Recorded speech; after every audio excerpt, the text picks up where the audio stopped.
Prince William and Kate Middleton. Prince William and Kate Middleton. Prince William and Kate Middleton. A royal disaster. Can we look at that? Is white supremacy in the picture? I think that the monarchy is dying a natural death. I've been really trying, baby, trying to hold back this feeling for so long. And if you feel like I feel, baby, come on. Oh, come on. Woo. Let's get 50% off and free shipping on your Adam and Eve purchase using the code LON. Your shipping stays discreet till you get it on the sheets. And if you need to send it back, ain't no hassle with that. Adam and Eve been in the biz for almost 50 years. You would experience hands. Plus 20% of the profit goes to fight the spread of HIV. Don't get no better than that, baby. Remember, use the code LON.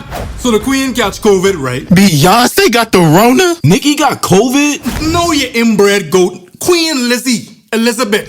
And with Philip passing must be almost a year now, the world is watching the royal family and wondering about its waning relevance. So what better time to reassert her daddy dominance than the Platinum Jubilee? However, with the Queen's frangible state, they left it up to none other than Will and Kate. And what was supposed to be a royal victory lap around the Caribbean became an arrant and utter disaster. Kensington and them, they just said, you know what I think would be a good idea? If we go to all of our old colonies and just say hi. Let's pop in. Let's pop in and say, what's going on, y'all? How's it going down here in the drags? Now I'm a big NB them, a big woman them, a big man them. First off, how you doing? Cause life been hitting harder than the brick that Craig hit Debo with. And secondly, I am just teeming with excitement to introduce our special guest. My name is Tara Mooney. I perform in a YouTube channel, the only one that is written and produced by a cow. And I know what you're thinking. Why did you invite Tara and not the cow that produces, edits, and writes her content? Well, let me just adjust my tinfoil hat because I have some theories of the conspiracy persuasion. I scoured Tara's content for a sign, a moo from our beloved cow. And I am sad, deeply disheartened to decree that there is absolutely no trace of this cow in her content. So please, I beg you to go and subscribe to Tara's channel and prod her about the whereabouts of this cow. And while you're at it, you better subscribe to this up-and-coming content creator with Jamaican heritage so you know we stand.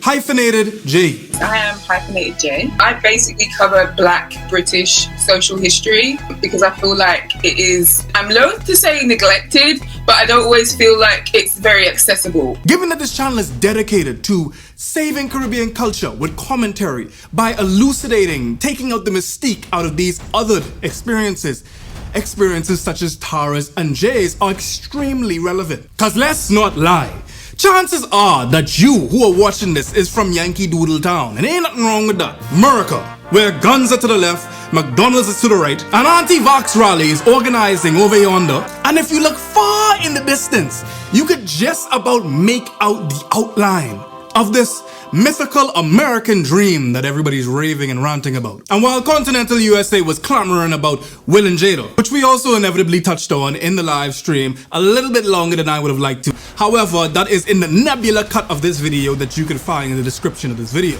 And as America is the cultural zeitgeist, everybody and their ma was talking about Will and Jada, and they neglected Will and Kate. That's why we do what we do, to show you all that America is not the world. It just acts like it is. And speaking of Act 1! I'm sitting at the other end of a WhatsApp video call with a friend that doesn't call me very much. And we like it that way. You see, we have a relationship where we only talk if something goes wrong. And something undoubtedly went wrong. I'm gonna take a big risk right now in this story and give you the guy's name, because his actual name is Francalo. However, his nickname is Slabs. So from Slabs call me, I knew something was wrong. And I was quickly confirmed when the first words that came out of Slabs' mouth was, I'm suffering. But we gotta wheel this back so you could understand what got Slabs here in the first place. From when he was in high school, Slabs and I was cool. He was the type of youth that always had a smile on his face. And if you think I funny, this man was hilarious. This man was growing up in a Jehovah Witness family, and he's a big guy, right? So he nicknamed himself Jehovah Thickness. We had a very low bar for humor back in the day. His priority was everybody else's happiness. He was always trying to make someone laugh.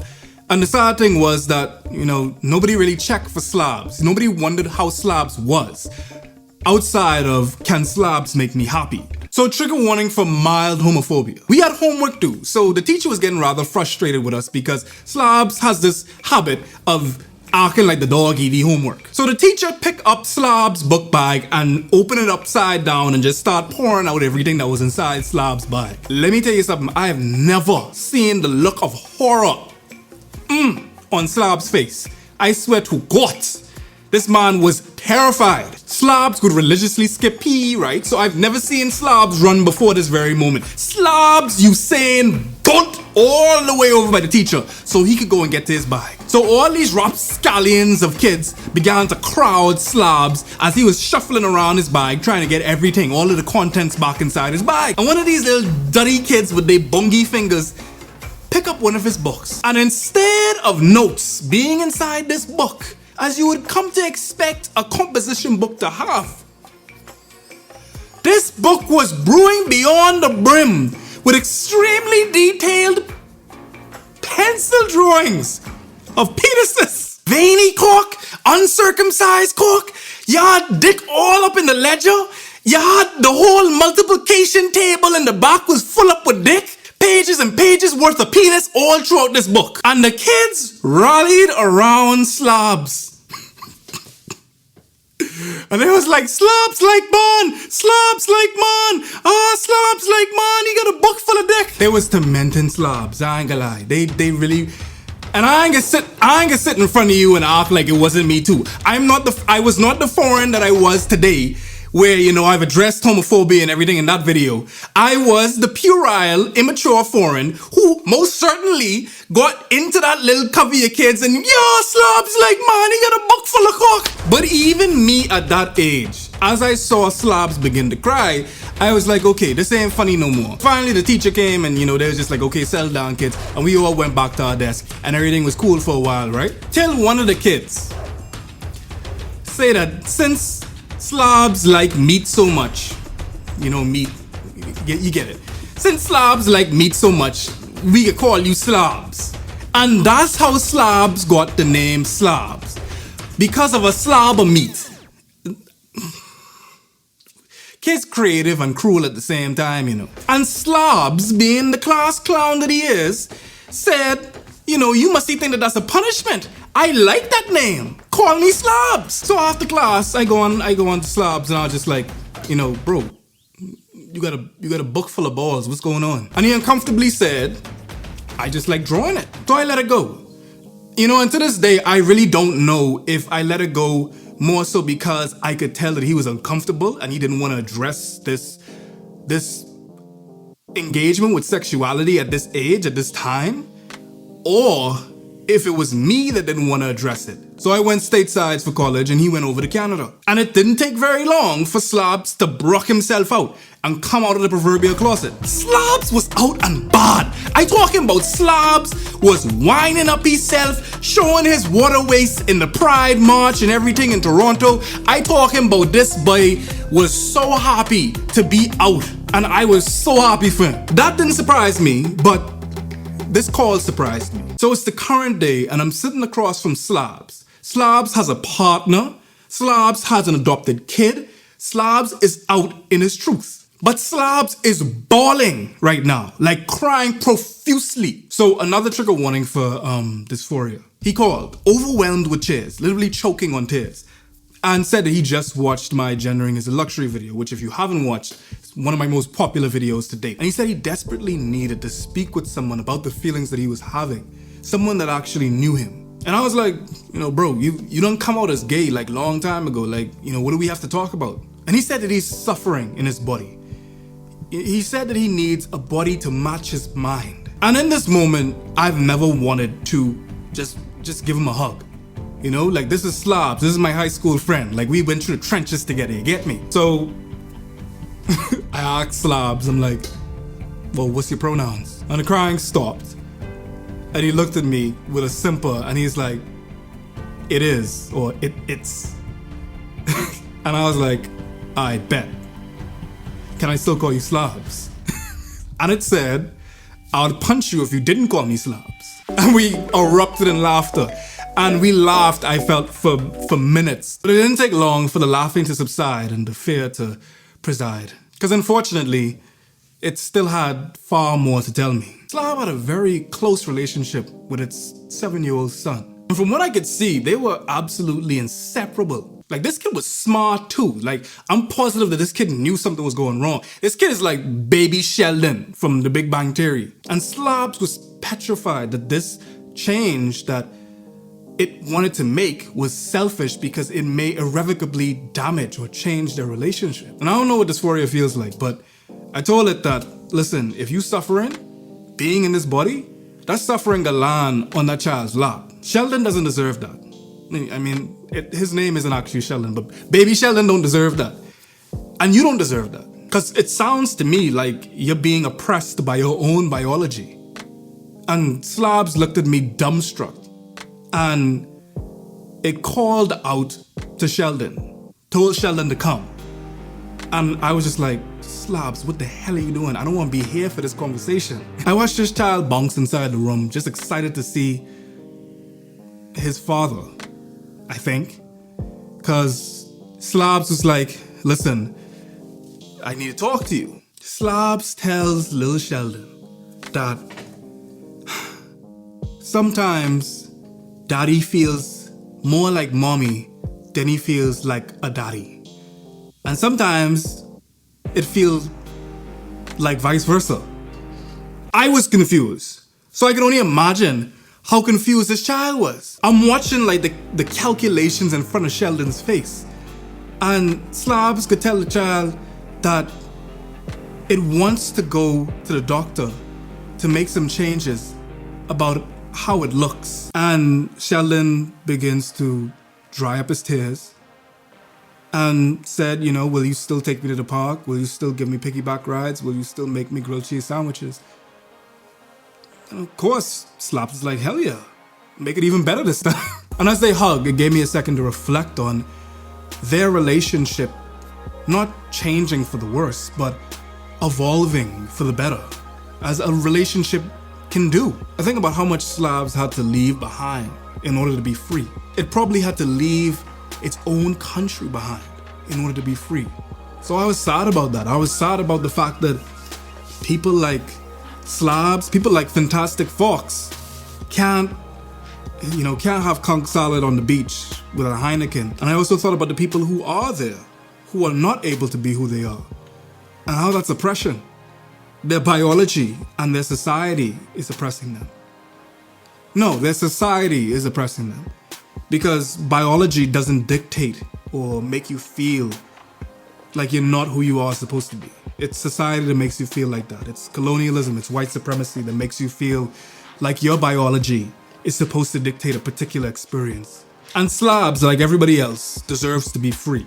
Even so much as ridding the shackles of binary gender is liberating for some, despite it just being symbolic. Which is exactly why Barbados emancipated itself from modern monarchy. Marking the island's transition to a republic.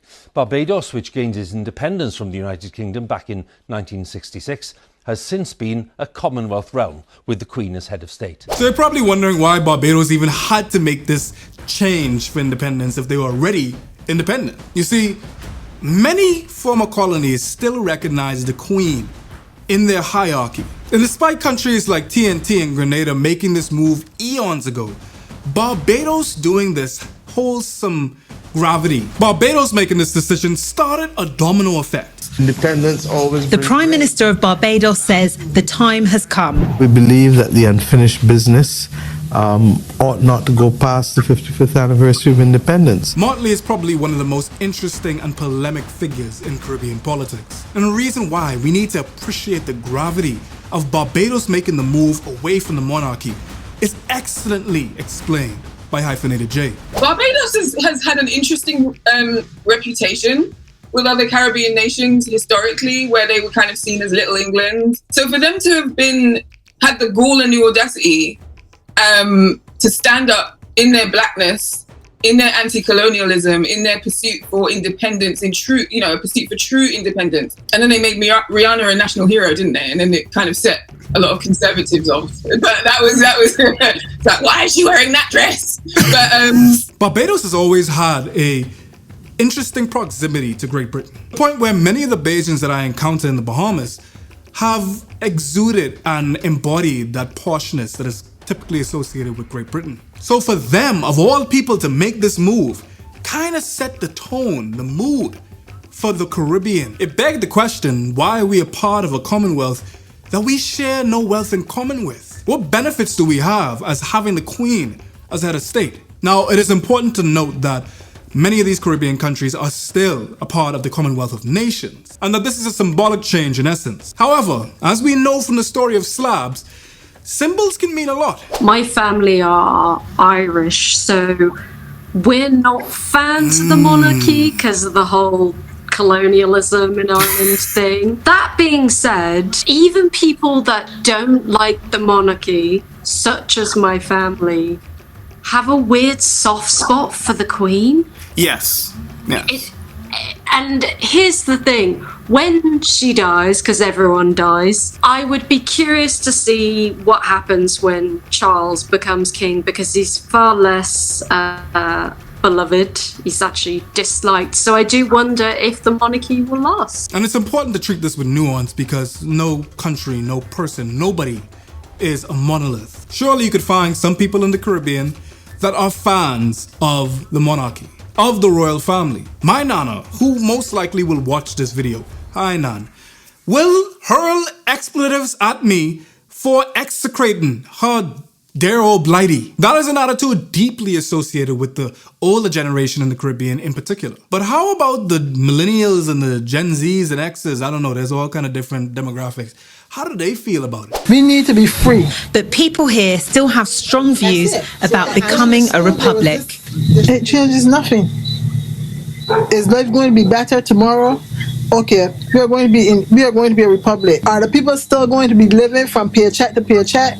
What's your favorite? But Sharon's daughter Lashawna sees things differently. For me, becoming a republic means we end that subservience to England and the monarchy and so on. And these perspectives, while warring with one another, hold a very interesting dialogue. The importance in having social symbolic justice when there are tangible, pressing, urgent and exigent matters that plague us in the mortal realm, as Jay touches on very well in her response. If there was a move towards abolition, I don't necessarily think anyone would be crying about it in the black community. It's just more, do you want me to do anything about it? Because I don't have the energy all the time, and also does it make any difference to my material circumstances? This is something that as a political scientist we've studied immensely. The difference between the public and the private realm. On one hand, there's the private. This is your home. This is where you love. This is where you practice your faith. This is where you are familiar. Then on the other side, you have the public. This is where politics exists, or at least should. It's the unpredictable side of the human condition. And the reason why there's this separation is because there is an intersection of which things get gray, undulating shades of gray, and that is called the social. It's where one's personal privacies and proclivities affect the public realm. Think of Calvinism, and where church intersects with politics is what this is most concerned about. Ideally, we keep these things apart. However, we don't live in Civitas Dei. We live in the city of man, as it's called. And the city of man is plagued by the social.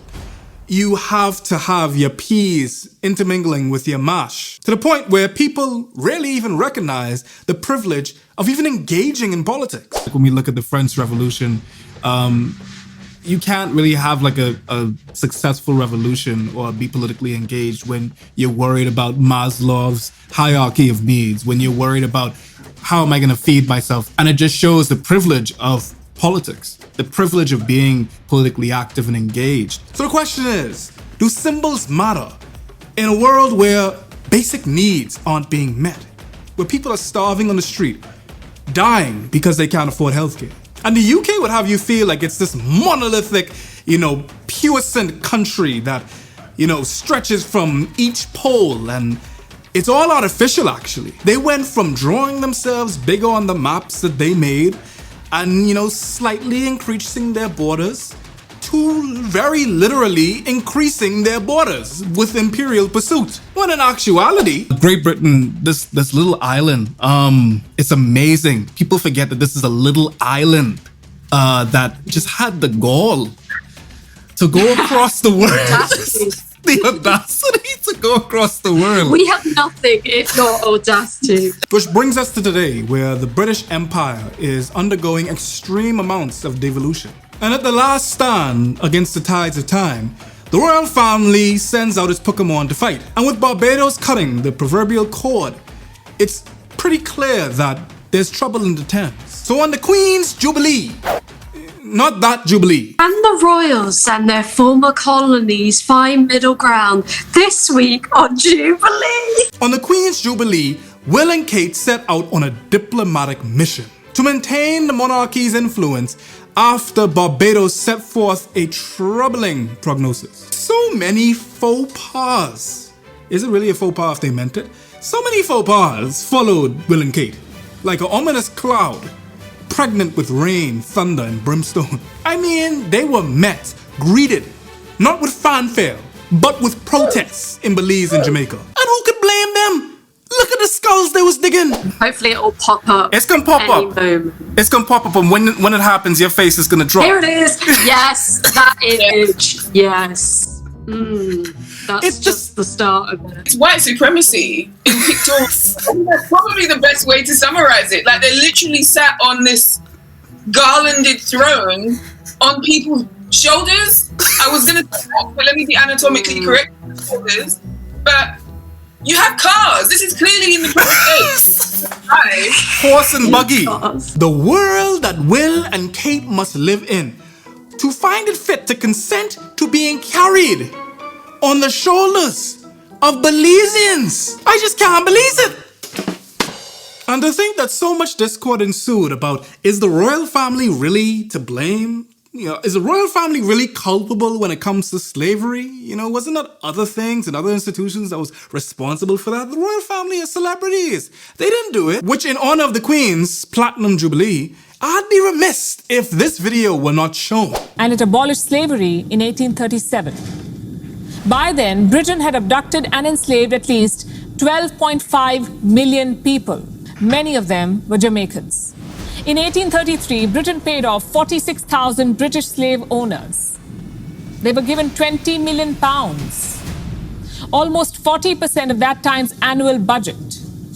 What was this money for? To compensate for the quote-unquote loss of human property. What about these human properties themselves? What did the government give them? Forget compensation. Did Imperial Britain even offer an apology to the slaves and their families? The legacy of the slave trade still stings Jamaica. The country has been asking for justice for some time now. In 2015, then British Prime Minister David Cameron visited Jamaica. Jamaican leaders asked his government to pay reparations. Cameron was told to atone for the historical sin. The Prime Minister refused to even offer an apology. This reporter's account of the atrocities at the hand of the royal family is absolutely daunting. And Jay revealed even more that if you think it was bad already, it gets worse. Specifically with David Cameron, I don't know if you know what I'm about to say next. It's particularly galling for him to tell anybody to move on, given that his ancestors would have been some of those who received that slave owner reparation. He is a descendant of slave owners. It's where his part, I think it's mostly where his family got their wealth from. I think someone worked it out that the Caribbean would be owed, I think it's about $11 trillion of today's money. Africa would be about $9 And then I think further on in the video, she says that India would have been owed 44 trillion. David Cameron really should have just shut his mouth and ate his food. I don't know why he has to. He knows. He does know. He knows his family history. He knows what funded his ability to go to Eton and Oxford. Ultimately bringing us to this question that Tara poses to us is actually extremely important, and a question that I've pondered myself. What do we want as people that were marginalized and oppressed? Can any apology ever suffice? That's always my question. The existence of the monarchy represents colonialism. And from that, I infer a real apology would be, getting rid of that system altogether. But even that wouldn't be enough. If you break a plate, does it magically mend? What weight does apologies have, if any at all? Symbolic weight for sure, but what about the tangible and punitive damages that slavery, imperialism, and colonialism has actually enacted? And after understanding that position, it makes me wince to think of Will and Kate in Jamaica. And the wincing turns into physical anguish when you see this picture that I'm about to show you right now. I was able to pull up this picture right here. I don't know if both of y'all could see it, but it's extremely... What the fuck are we looking at? Sorry. What is this? Coupling this picture with the Belizean shoulder ride that Will and Kate had, it's pretty clear that these were damning optics. Was this an optics issue, or was this actually Will and Kate's perspective of the Caribbean being exposed in an exposure? Because it wouldn't be very far from the original colonial attitudes. And to be cloistered, to grow up in that colonial mindset, to have this opulence surrounding you from birth, to be told that you're a prince, to be told that you're a princess, why would we be surprised that they would expect fanfare, panegyrics, lauding at every turn when they arrive to their former colonial countries? They expect it. But even by royal standards, in the butchered words of Morrissey, some royals are better than others. And Kate is recoiling from her.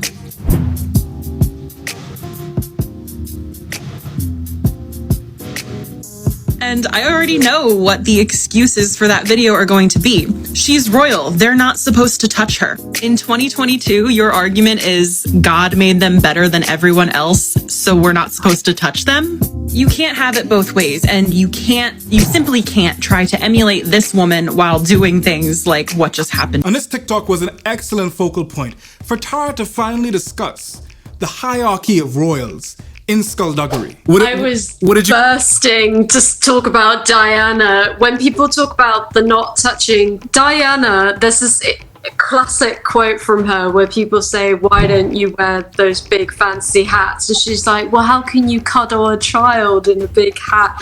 And she touched AIDS patients, even though at the time people thought it might be contagious. So even within the royal family there's nuance, because Diana was different. Hence why I think that Badman Ari and Meghan Markle would have had a far better reception than Will and Kate. And come to think of it, why would you send Will and Kate? I'm sorry, why? I mean, Meghan and Ari are probably some of the most apparent celebrities of the royal family as of late. Given that there's already a spotlight on Meghan anyway, albeit sometimes a negative spotlight, it would have surely lent a better image for them to come. So why was Will and Kate sent by Kensington to the Caribbean? Jay has some conspiracies, maybe more credence than conspiracy grants it, that may give you an answer. There's even been rumors that Meghan and Harry were kind of sold to the wolves to protect William's image and Kate's image, because Kate kind of immediately sank into the background once Meghan came on the scene, because she's just a lot more charismatic and interesting and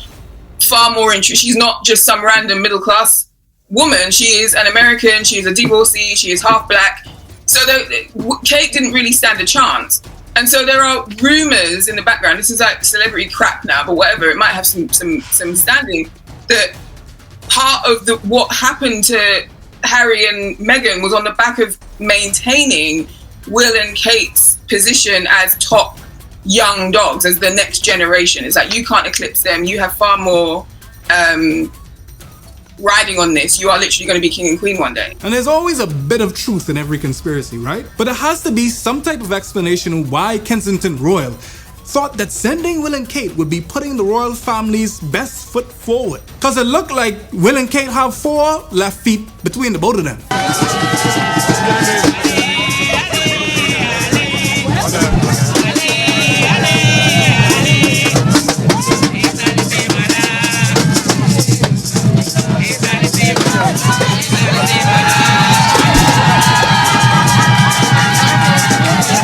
Both Tara and Jay had choice words for this episode of Dancing with the Stars. Sorry. It makes me think of hello, fellow kids. I'm just chilling in Cedar Rapids. It's cringe, but it's beautiful cringe. Because it's like, it doesn't matter how much material they're given, they just can't make it work. They just work. So it's like, it wasn't even endearing. Like, there have been times when you've seen images of Charles trying his best with his right angle wines, and sometimes you're like, you know, bless him. Let's just leave him. You couldn't feel like that with William and Kate. You couldn't. They just kind of felt like two people who you could feel didn't want to be there. And it was like, go and touch these locals, because you're getting dragged for having been hidden behind a fence. So go and roll some chocolate and go and do your terrible dancing. And it must have been obvious to everyone, except for Kensington Royal and Will and Kate and all the rest of them, that this trip was not going as planned. The sense that this tour is slightly off key because the timing just doesn't seem to be right. People here in Jamaica, they don't want William and Kate here, and they make it quite clear. They want reparations, they also want an apology, and they feel that they've been asking for these things for an awful long time, and until now there's been no acknowledgement of their suffering or pain. So, and then Jay reminds us of a very troubling fact. Just in case people aren't aware, the host countries have to pay for them. An extra added layer of resentment. Sorry. I actually didn't know that. What the heck? They're forcing their way into a visit that clearly nobody wanted, nobody needed, apart from like a handful of royalists and probably people who wanted to take pictures to put on social media. We still don't know the extent of the sponging they do off of everyone, not just our taxpayers, but other countries. I mean, do they pay for anything? I would like... You're on a date or at a meal and they're like, sorry, I left my wallet at home every time. And you're like, you're richer than me. Come on, you should be paying. And you invited me. So out of etiquette, you should be paying. It's like that, but colonialist. So Will and Kate go on to Belize and Jamaica to give a ludicrous display. Which brings me to the saddest moment in this video, my lord. I'm risking a lot talking about this, so if you've gotten this far, consider yourselves one of the champions of cringe, because I'm sure you've cringed all the way up until here. And this is the boss battle of cringe right now. The Bahamian leg of the trip. And I'm from the Bahamas. So literally talking about something that will get me in hot water. And I'm not a teabag. Because while it seems like Belize and Jamaica did pretty well in expressing their anti-colonial resentment towards the Crown and Will and Kate in extension, right? Oh Lord, the Bahamas was shucking and jiving, I ain't gonna lie. I mean, let me just show you what happened when they saw Will and Kate come out of the car, Lord. What is the name of this new dance?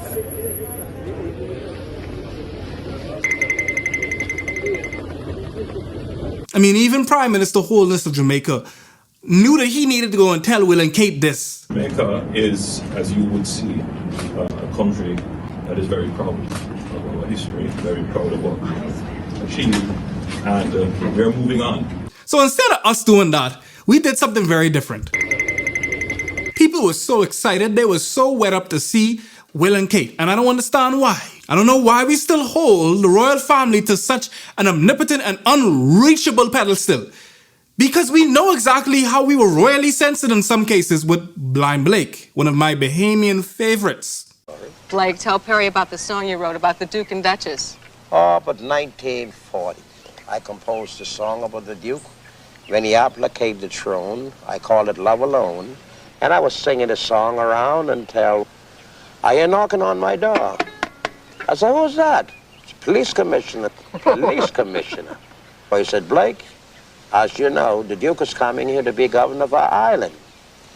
And I want you to stop singing that song immediately. Now, don't you sing that around anymore. I said, all right, thank you. I'm very trepidatious to talk about Bahamian blunders in mixed company because we're a very small country, you know, even though we're the premier destination of tourists all around the world. When it comes to our history, when it comes to our politics and all the rest of that, we try to keep, you know, things on the wraps. But unlike Fox News, I try to stay fair and balanced and not just say that I am. And I gotta call a spade, especially when that spade is spading. I will admit, there were some protests to Will and Kate's visit initially. But look at the people who protesting. By people of the same color, I can't believe this. This have been denied our right. We had a public invitation over the public media saying the public is invited to see the riots. So you mean to tell me that the only people that was protesting was the Rastas them?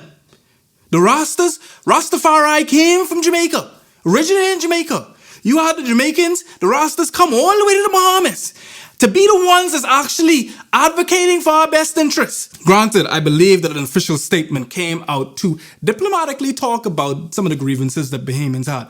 But you ain't doing enough. This royal trip exposed a lot.